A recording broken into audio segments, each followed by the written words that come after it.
Voilà, voilà. Low cost et réactif. Donc, concentration en priorité sur le travail d'information. Je disais site internet, je disais newsletter électronique qui est diffusé très largement. Je disais revue de presse. Je pense que c'est un canal d'information très, très, très intéressant. C'est un peu ardu. Il faut se plonger dedans, mais on découvre là-dedans des choses assez fabuleuses. Et puis, il y a de manière générale tout ce travail de répercussion, de diffusion d'informations. Donc, ça ne coûte pas très cher de nos jours, le travail d'information. On voit pourquoi la presse écrite en souffre. Les moyens actuels sont très efficaces et donc, avec relativement peu d'énergie, on fait un travail très intéressant. Et c'est un travail de fond et qui porte à long terme. C'est un travail qui est peu différencié parce que c'est clair que quand nous adressons une lettre électronique à 165 000 personnes, on ne fait pas le tri. Les gens font le tri eux-mêmes. Mais donc ça touche énormément de gens et on voit à l'usage que beaucoup de gens sont touchés, qu'ils ont au moins de temps en temps pris connaissance de cette information. Et bon, c'est plus du tout comme il y a 10 ans quand on avait l'air de descendre de la planète Mars. Aujourd'hui, dans les institutions européennes, par rapport aux syndicats de toutes sortes, quand on parle d'actionnariat salarié, quand nous ouvrons la porte, on sait de quoi on parle. C'est extrêmement important comme différence. Alors le deuxième aspect de cette option low cost, c'est typiquement ce que nous avons fait ici par rapport à cette conférence. Nous avons une expertise à Bruxelles de lobbying, d'organisation de projets européens.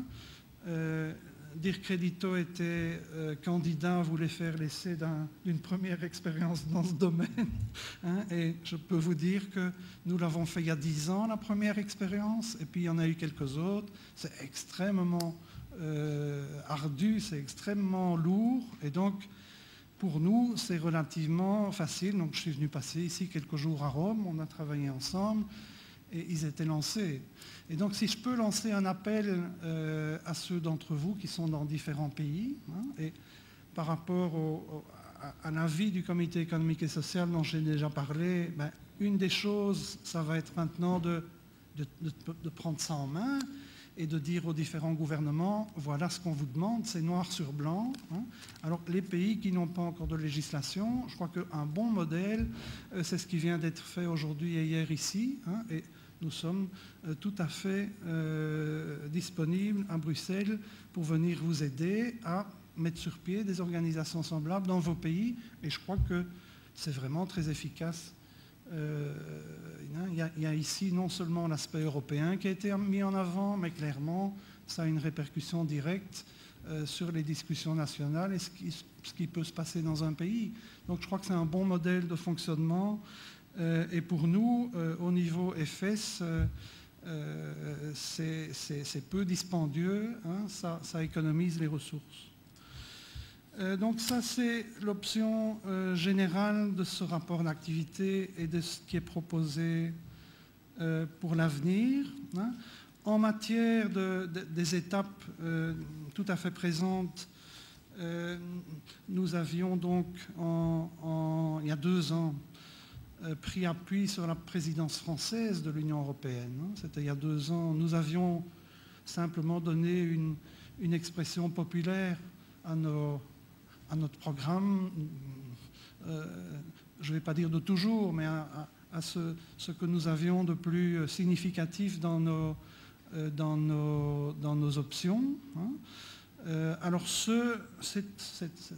nous avons appelé ça feuille de route, roadmap.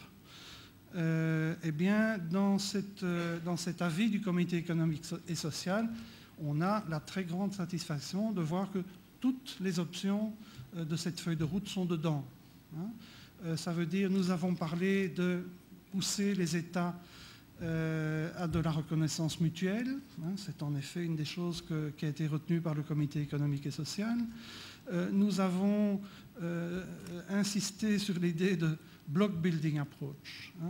Ça veut dire aller petit morceau par petit morceau. Essayer de faire une législation qui qui rattrape 50 ans d'histoire législative française ou 40 ans d'histoire anglaise, vous arrivez à un monstre que personne ne comprend et c'est inutilisable. Hein, c'est ce que nous avons malheureusement fait il y a une petite dizaine d'années en Belgique.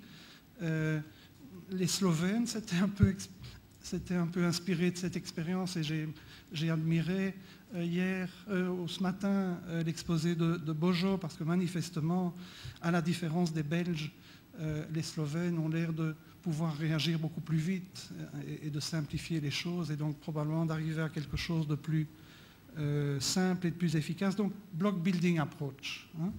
La troisième option, c'est l'option de dire il faut dans chaque pays un modèle supplétif simple. J'avais parlé, moi, de Renault Logan. Alors, j'ai tout de suite eu une réaction de mon voisin de droite qui m'a dit non, non, Renault, on ne peut pas parler de ça, parlons de Forte T. Je pense que j'aurais dû parler d'Autopoli, non? Non, non. Enfin, donc, c'est important qu'on ne parle pas d'un modèle qui est en vente maintenant, parce que si Renault nous paie, ça va. Mais si Renault ne nous paie pas, c'est mieux de parler de Forte qui n'existe plus et qui avait le même caractère. Ouais. Mais donc voilà, hein, c'est un point au niveau législatif, c'est un point très important. Je dois vous dire que ça a fait immédiatement tilt chez notre vice-premier ministre, qui est pour l'instant le président du Conseil européen. C'est cette idée de modèle simple qui puisse être accessible partout à côté des législations nationales qui sont très belles et très bonnes en France ou en Grande-Bretagne. Hein, je ne sais pas si ce sera facile à transposer, mais en tout cas, c'est noir sur blanc dans la vie. Le président du Conseil a promis de mettre ça sur la table du prochain Conseil européen, donc c'est vraiment une occasion à saisir. Donc dans cet avis du Conseil économique et social, il y a vraiment la base de ce que nous voulions. Hein, c'est un avis très court, hein, il est très pratique, donc c'est très utile. Alors, je pense que dans les 2-3 prochaines années, le travail pour nous tous, d'abord pour nous à Bruxelles, c'est de prendre appui là-dessus pour faire bouger Bruxelles. Hein. En particulier, ce qui est demandé ici, c'est un budget spécifique, un budget bien identifié dans le budget européen pour promouvoir l'actionnariat salarié, hein, ce qui n'a jamais été réussi jusqu'ici. Donc ça, c'est notre travail pour nous à Bruxelles, hein, principalement. Et alors vous, dans les pays où il n'y a pas de législation, c'est d'aller mettre ça sur la table de vos gouvernements. Hein. C'est ce que j'ai vu faire ici aujourd'hui et hier. Voilà. Hein. C'est noir sur blanc, ce sont les partenaires sociaux, donc ça a du poids. Hein. C'est la première fois que les partenaires sociaux européens prennent l'initiative. C'est un avis qui a été largement inspiré par les syndicats. Hein. L'essentiel des disputes, parce qu'il y a eu quelques disputes pour ceci, c'était des disputes entre syndicats. Hein. Les autres groupes n'ont quasiment pas pris part au débat. Hein. C'est remarquable. Et donc ceci est lourd au point de vue politique dans l'Europe telle qu'elle existe actuellement. Donc je crois que c'est vraiment quelque chose à saisir. Et il faudra, je pense, voir comment pouvoir appuyer nos efforts, vous, dans vos pays, nous, à Bruxelles, pour rendre ça le plus efficace possible. Moi, c'est la vision que j'ai du travail à faire, en tout cas dans l'année qui vient. Hein. Je vais parler tout de suite de comptes. Hein. Je ne vais pas faire d'interruption. Parlons, hein, débattons des différents points ensemble. Les comptes de l'année 2009, vous voyez qu'il n'y a pas énormément de choses à en dire. On a aussi fait le choix il y a 3 ans environ, donc cette option low cost, si je peux être très synthétique, et l'option de récupérer nos frais de démarrage et les pertes que nous avons subies à certains moments dans le passé. Hein. Et donc, on a dégagé ces 3-4 dernières années, année après année, un petit surplus. Hein. Le surplus pour l'année 2009 est donc de 10 000 €. Hein. Si on analyse les comptes, hein, j'ai fait un petit commentaire qui apparaît à la dernière page de vos documents. Et avec tout ça, j'ai semé mes lunettes, je ne sais où, dans ma poche de droite. C'est la bonne place. Et donc, en résumé, il y a deux sources principales de revenus pour cette organisation. Il y a donc les cotisations de membres, hein, j'ai dit 25 à 30 000 euros chaque année. Il y a évidemment toujours une différence entre les cotisations dues et les cotisations effectivement payées. En conclusion de ce rapport d'activité et de ce rapport sur les comptes, je propose maintenant d'organiser le débat là-dessus.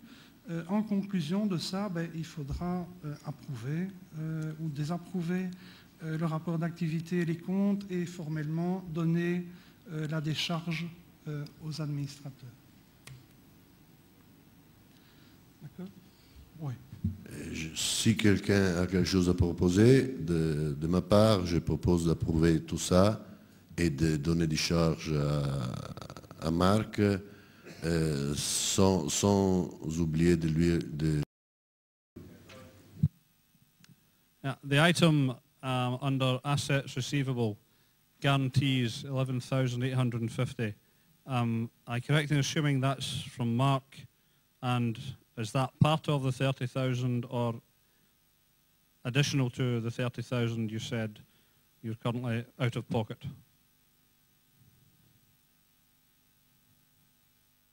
Understand? No? The item guarantees 11, what is that?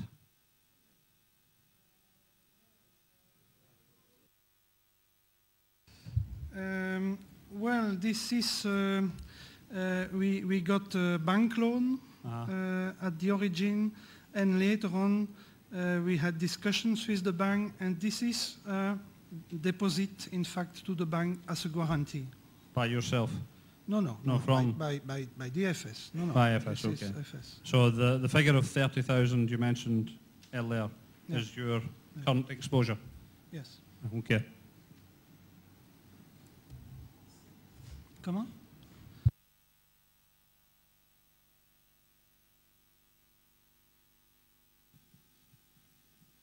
Est-ce que je dois le répéter en français?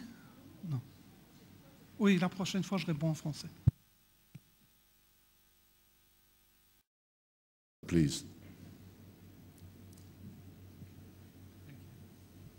Mark, you say the debt, the EFS debts are down to 30,000. I can't really see that on the balance sheet there.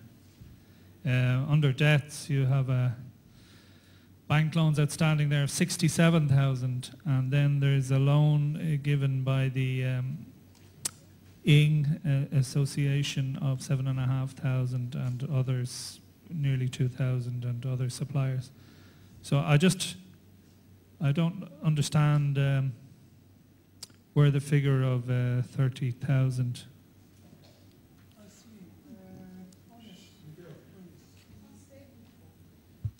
No, when I tell... Oui, d'accord. Quand je parle de 30 000 euros, c'est donc ce qui apparaît à la dernière page.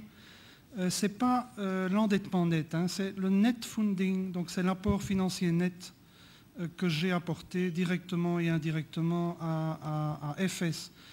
Et ça, c'est fait de deux manières. Ça, c'est fait sous forme d'endettement, mais ça, c'est fait aussi sous forme de fonds propres.